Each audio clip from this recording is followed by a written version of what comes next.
एक सामान्य जिंदगी जीने के लिए इंसान को रोटी कपड़ा मकान के अलावा अगर इंसान को किसी चीज़ की सबसे ज़्यादा ज़रूरत होती है तो वो है सिर्फ शिक्षा। इसी के साथ हेलो एवरीवन, कैसे हैं आप सब। आप सभी का हमारे YouTube channel Chandra coaching Ghazipur में स्वागत है। मेरे प्यारे बच्चों, मैं क्लास 10 के विद्यार्थियों के लिए बहुत ही मोस्ट इम्पोर्टेंट आज एक क्वेश्चन ला चुका हूं, जो आपके बोर्ड एग्जाम के लिए एक क्वेश्चन बहुत ही इंपॉर्टेंट होने वाले हैं। अगर आप लोग इस वीडियो में अंत तक बने रहेंगे तो आप लोग बहुत ही कुछ इंपॉर्टेंट क्वेश्चन सीख जाएंगे, जो कि आपके बोर्ड एग्जाम के लिए बहुत ही इंपॉर्टेंट हैं। ठीक है बच्चों, जैसा कि आप लोग देख पा रहे हैं मेरे प्यारे बच्चों कि यहाँ पर क्लास 10 के विद्यार्थियों के लिए मैं यहाँ पर रसायन विज्ञान का सारे इंपॉर्टेंट क्वेश्चन ला रहा हूँ 1 बाय 1। ठीक है, तो आज हम लोग देखेंगे अध्याय 4 को। ठीक है, और देखिए ये पार्ट आपका 2 है। मैं पार्ट 1 में आप लोग को मोस्ट इंपोर्टेंट क्वेश्चन बता चुका हूँ। आप पार्ट 1 नहीं देखें तो उन्हें भी आप देख लीजिए। मैं उसका लिंक इस डिस्क्रिप्शन के लिंक बीच में नीचे दे दूँगा। ठीक है, आप उसे देख लीजिएगा। तो चलिए बिना देरी के हुए शुरू करते हैं आज के इस वीडियो को। देखिए बच्चों, तो यहाँ पर जो आपका फर्स्ट क्वेश्चन है वो कह रहा है आपका कि एस्टरीकरण अभिक्रिया क्या है, रासायनिक समीकरण द्वारा समझाइए। ओके बच्चों, कह रहा है आपका कि एस्टरीकरण अभिक्रिया क्या है, रासायनिक समीकरण द्वारा समझाइए। तो चलिए हम देखते हैं यहाँ पर एस्टरीकरण अभिक्रिया को। देखिए बच्चों, तो यहाँ पर लिखेंगे आप लोग आंसर, फिर यहाँ पर लिखेंगे एस्टरीकरण अभिक्रिया। तो देखिए यहाँ पर लिखा है आपका कि जिस प्रकार अम्ल तथा क्षार की क्रिया अभिक्रिया से लवण बनता है। ओके बच्चों, यानी कि जिस प्रकार अम्ल तथा क्षार की अभिक्रिया से, यानी कि अम्ल का और क्षार का जब क्या होता है अभिक्रिया होती है तो लवण बनता है। ठीक उसी प्रकार अम्ल तथा एल्कोहल की क्रिया से, ठीक है बच्चों, उसी प्रकार अम्ल तथा एल्कोहल की क्रिया से एस्टर तथा जल बनता है। इसी अभिक्रिया को एस्टरीकरण अभिक्रिया कहते हैं। ओके बच्चों, कितना आसान आपका है। देखो कह रहा है आपका कि जिस प्रकार अम्ल तथा क्षार की अभिक्रिया से लवण बनता है, लवण, ठीक है, उसी प्रकार अम्ल तथा एल्कोहल की क्रिया से एस्टर तथा जल बनता है। इसी अभिक्रिया को एस्टरीकरण अभिक्रिया कहते हैं। ओके बच्चों, बहुत ही आपका आसान है। चलिए हमको इसका समीकरण देख लेते हैं। देखिए रासायनिक समीकरण इसका क्या है। देखिए बच्चों, तो यहाँ पर आपका देखिए, यहाँ पर आपका एक अम्ल है। इस अम्ल का नाम क्या है तो कार्बोक्सिलिक अम्ल।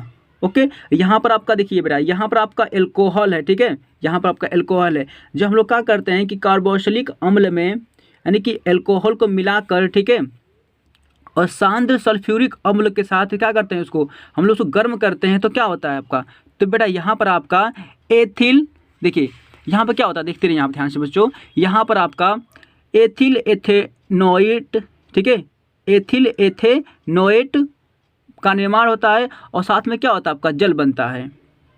ओके बच्चों, यानी कि हम लोग कार्बोक्सिलिक अम्ल में हम लोग क्या करते हैं, एल्कोहल को मिलाते हैं, मिलाने के बाद सांद्र सल्फ्यूरिक अम्ल को हम लोग उसमें क्या करते हैं, उसके साथ गर्म करते हैं तो क्या होता है आपका, तो यहाँ पर आपका एथिल एथेनोएट और जल बनता है। ठीक है, अब देखो ध्यान दीजिए बच्चों यहाँ पर कि कार्बोक्सिलिक अम्ल को आप लोग एथेनोइक अम्ल भी कह सकते हैं और एल्कोहल को आप लोग एथेनॉल भी कह सकते हैं। ठीक है, और एथिल एथेनोएट को आप लोग एस्टर भी कह सकते हैं। तो देख पाएँ क्या आप लोग, यानी देखिए यहाँ पर अम्ल और एल्कोहल का अभिक्रिया से क्या हो रहा है, यहाँ पर आपका एस्टर और जल बन रहा है। तो इसी रिएक्शन को यानी इसी अभिक्रिया को हम लोग क्या कहते हैं, इसी अभिक्रिया को हम लोग एस्टरीकरण अभिक्रिया कहते हैं। ओके बच्चों, तो आप लोग अच्छी तरह समझ में आ गया होगा। चलिए हम लोग देखते हैं नेक्स्ट क्वेश्चन को। तो देखिए बच्चों, यहाँ पर आपका प्रश्न नंबर 2 है। आपका प्रश्न नंबर 2 क्या कह रहा है, आपका कह रहा है कि ऑक्सीकरण अभिक्रिया को उदाहरण देकर समझाइए। यानी क्या करना है आपको कि ऑक्सीकरण अभिक्रिया को एग्जाम्पल देकर आपको समझाना है। ओके बच्चों, ये सारे क्वेश्चन आपके एग्जाम की दृष्टि से बहुत ही इंपॉर्टेंट है। तो चलिए हम लोग जल्दी से शुरू करते हैं इसको। देखिए तो यहाँ पर आपका है ऑक्सीकरण अभिक्रिया। तो पहले हम लोग देख लेते हैं कि ऑक्सीकरण अभिक्रिया कहते किसे हैं। ओके बच्चों, देखिए यहाँ पर, तो यहाँ पर लिखा क्या आपका ध्यान देते रहिए। देखिए ऑक्सीकरण ऐसी अभिक्रिया होती है, ठीक है बच्चों, ऑक्सीकरण ऐसी अभिक्रिया होती है जिसमें ऑक्सीजन जुड़ता है। ओके, यानी ऑक्सीकरण अभिक्रिया में क्या होता है, ऑक्सीजन आपका जुड़ता है। दहन करने पर यानी कि उसको जलाने पर, ठीक है बच्चों, दहन करने पर कार्बन यौगिकों को सरलता से ऑक्सीकृत किया जा सकता है, ठीक है। यानी कि उसको जलाने पर क्या, इसको दहन करने पर कार्बनिक यौगिक यानी कि जो जिसमें आपके कार्बन मिले होते हैं, ठीक है, जो कार्बन से जो यौगिक बना होता है आपका, जिसमें सी रहता है आपका, सी समझते हैं आप लोग, कार्बन होता है आपका, तो जो कार्बन यौगिक होते हैं वो कार्बन यौगिकों को सरलता से ऑक्सीकृत किया जा सकता है, ठीक है। यहाँ हम लोग कुछ एग्जाम्पल देख लेते हैं बच्चों। ऑक्सीकरण अभिक्रिया में एथिल एल्कोहल को कार्बोक्सिलिक अम्ल में बदला जा सकता है। यानी कि एग्जाम्पल यहाँ पर क्या कह रहा है आपका, कह रहा है कि ऑक्सीकरण अभिक्रिया में, यानी कि इस अभिक्रिया में एथिल एल्कोहल को, ठीक है बच्चों, एथिल एल्कोहल को किस में बदला जा सकता है, तो एथिल एल्कोहल को कार्बोक्सिलिक अम्ल में बदला जा सकता है, ठीक है, यानी कि इस अभिक्रिया में। ओके बच्चों, जैसे कि देख लेते हैं यहाँ पर आपको लिखा है समीकरण, देखिए यहाँ पर आपका एथिल एल्कोहल है, ठीक है, यहाँ पर देखिए बेटा, यहाँ पर आपका ऑक्सीजन आपका इसमें जुड़ रहा है आपका, ओके, और देखिए ये क्षारीय, ठीक है, ये क्षारीय, यहाँ पर देखिए, यहाँ पर देखो लिखा मैं पोटेशियम परमैंगनेट आपका, इसको आप लोग अच्छी तरह से समझ लीजिएगा। किसी बच्चों को थोड़ा सा पढ़ने में दिक्कत होगी कि KMnO4 यानी के कैपिटल एम है, फिर कैपिटल एम है आपका, स्मॉल एन है आपका, कैपिटल O है, फिर 4 है आपका, 4, ठीक है, तो इसे पढ़ते हैं क्षारीय पोटेशियम परमैंगनेट, ठीक है बच्चों। चलिए तो हम देख लेते हैं यहाँ पर, तो एथिल एल्कोहल को हम लोग क्या करेंगे, वायु के साथ इसको क्या करेंगे, वायु की उपस्थिति में क्षारीय पोटेशियम परमैंगनेट के साथ इसको क्या करेंगे, गर्म करेंगे, तो क्या होगा आपका, तो बच्चा आपका कार्बोक्सिलिक अम्ल, ठीक है, कार्बोक्सिलिक अम्ल का निर्माण होगा आपका। ओके बच्चों, यानी कि इस अभिक्रिया में क्या होता है आपका कि एथिल एल्कोहल को हम लोग क्या करते हैं, ऑक्सीजन की उपस्थिति में क्षारीय पोटेशियम परमैंगनेट के साथ हम लोग गर्म करते हैं, तो क्या निर्माण होता है आपका, तो आपका कार्बोक्सिलिक अम्ल का निर्माण होता है, ठीक है बच्चों। तो आप लोग क्लियर समझ में आ गया होगा। चलिए हम नेक्स्ट देखते हैं क्वेश्चन को। देखिए बच्चों यहाँ पर जो नेक्स्ट क्वेश्चन आपका है, ठीक है, वो कह रहा है आपका कि एथिल एल्कोहल के 3 उपयोग लिखिए। ओके बच्चों, ये कह रहा है आपका कि एथिल एल्कोहल के 3 उपयोग लिखिए। तो चलिए हम लोग देख लेते हैं 3 उपयोग यहाँ पर एथिल एल्कोहल के। देखिए, तो एथिल एल्कोहल के 3 उपयोग निम्न है। कौन कौन से हैं बच्चों, देखिए बेटा, तो इसमें आपका फर्स्ट उपयोग है आपका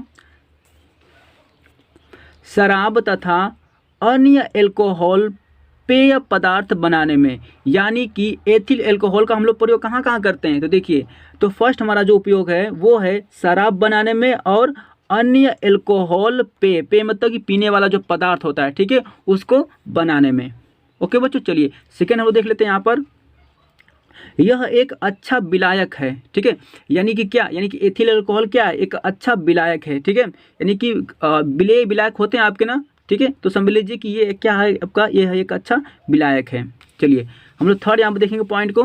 देखिए बच्चों, इसका और क्या उपयोग है, यानी कि एथिल एल्कोहल का और क्या उपयोग है, तो यहाँ पर आप देख पा रहे हैं बच्चों कि पेंट, ठीक है, पेंट बनाने में सल्फर, आयोडीन, गोंद आदि के विलायक के रूप में इसका प्रयोग करते हैं, ठीक है, यानी कि पेंट को भी बनाने में, ठीक है, पेंट बनाएंगे तो उसमें अब विलायक जो आप डालेंगे उसके अंदर, तो विलायक के रूप में हम लोग क्या करते हैं, इसी एथिल अल्कोहल का उपयोग करते हैं, जैसे कि पेंट का सल्फर, आयोडीन, गोंद आदि के विलायक के रूप में प्रयोग करते हैं। तो मेरे प्यारे बच्चों, आप लोग की पूरी वीडियो अच्छी तरह समझ में आ गई होगी। अगर आप लोग को हमारी वीडियो अच्छी लग रही है तो हमारे चैनल को सब्सक्राइब कर लीजिए, क्योंकि मैं जब भी कोई न्यू वीडियो डालूँ तो आपके यहाँ तुरंत पहुँच जाए। तो मिलते हैं आपसे नेक्स्ट वीडियो में। आज के लिए बस इतना ही बच्चों, थैंक यू।